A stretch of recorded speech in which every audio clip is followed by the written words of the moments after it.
मैं आज एक विशेष आर्थिक पैकेज की घोषणा कर रहा हूं। हाल में सरकार ने कोरोना संकट से जुड़ी जो आर्थिक घोषणाएं की थी और आज जिस आर्थिक पैकेज का ऐलान हो रहा है उसे जोड़ दें तो ये करीब करीब 20 लाख करोड़ रुपए का है। जब 2 के आगे 13 शून्य लगते हैं तब होता है 20 लाख करोड़। इस 20 लाख करोड़ से कोरोना के खिलाफ सबसे बड़ी जंग की पहली किस्त लेकर सामने आई वित्त मंत्री निर्मला सीतारमण।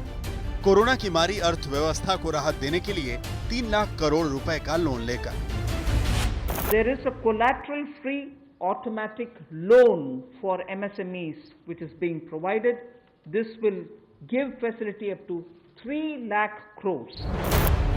सरकार रोज आकर बताएगी कि आपके लिए 20 लाख करोड़ रुपए में क्या क्या होने वाला है, जिसमें शुरुआत हुई कुछ अहम योजनाओं से जो सूक्ष्म, लघु और मध्यम उद्योग से जुड़े लोगों को राहत देने के लिए है। नंबर 1 बात तो यह है कि 3 लाख करोड़ रुपए का कोलेटरल फ्री लोन दिया जाएगा, यानी ऐसा लोन जिसके लिए काउंटर गारंटी या कोई संपत्ति दिखाने की जरूरत नहीं होगी।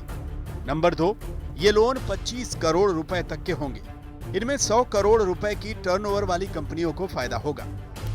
नंबर 3, 4 साल के लिए ये लोन होगा और 1 साल के लिए मोराटोरियम है, यानी 1 साल तक इसकी किस्त आपको चुकानी नहीं होगी। नंबर 4, 31 अक्टूबर 2020 तक इस पर कोई गारंटी फीस नहीं लगेगी। नंबर 5, 45 लाख यूनिट को इसका लाभ होगा।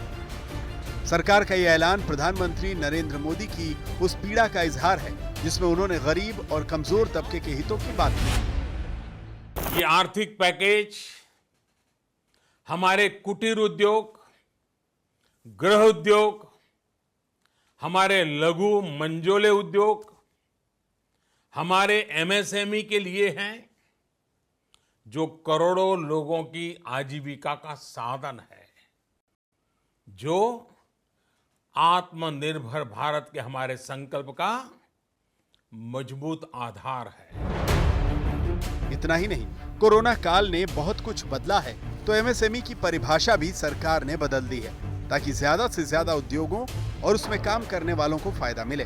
अब 1 करोड़ रुपए का निवेश करके 5 करोड़ रुपए तक के कारोबार करने वाले उद्योग सूक्ष्म में आएंगे।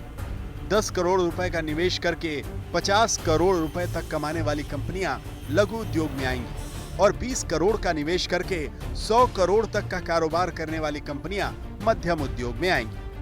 प्रधानमंत्री ने कोरोना के बहाने ही एक आत्मनिर्भर भारत की चर्चा छेड़ दी। उस कड़ी में सरकार ने फैसला किया कि अब 200 करोड़ रुपए तक के ग्लोबल टेंडर की इजाजत नहीं लेनी होगी। लोकल के लिए वोकल भी, लोकल को बल भी, लोकल से ग्लोबल भी। तो ये इसीलिए ग्लोबल टेंडर्स जो हैं ये 200 करोड़ तक से कम वाले जो हैं इसमें, यानी कि 200 करोड़ से कम वाले में ग्लोबल टेंडर्स नहीं होंगे। इसमें हमारे सूक्ष्म, लघु, मध्यम उद्योग को लाभ मिलेगा।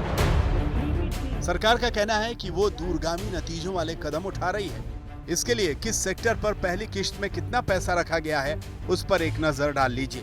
एमएसएमई पर 3 लाख करोड़, एनबीएफसीज पर 30,000 करोड़, बिजली वितरण कंपनियों के लिए 90,000 करोड़ और पीएफ, ईपीएफ के लिए 2,500 करोड़ रुपए का ऐलान किया गया है ताकि 100 से कम कर्मचारी वाली कंपनियों में 3 महीने तक ईपीएफ का भुगतान सरकार करेगी।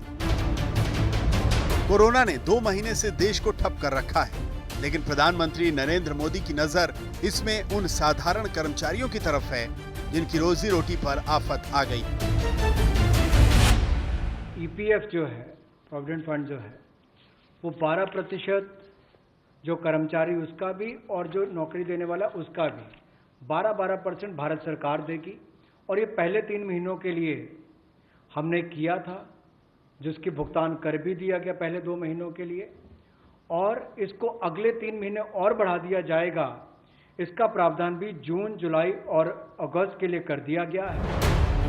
प्रधानमंत्री मोदी ने कोरोना से लड़ने के लिए एक तरफ व्यवहारिक समझ दिखाई तो दूसरी तरफ कोरोना के बुरे वक्त को अच्छे दिनों के हथियार में बदल देने का संकल्प भी लिया।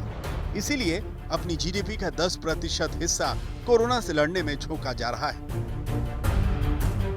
आत्मनिर्भरता, आत्मबल और आत्मविश्वास से ही संभव है।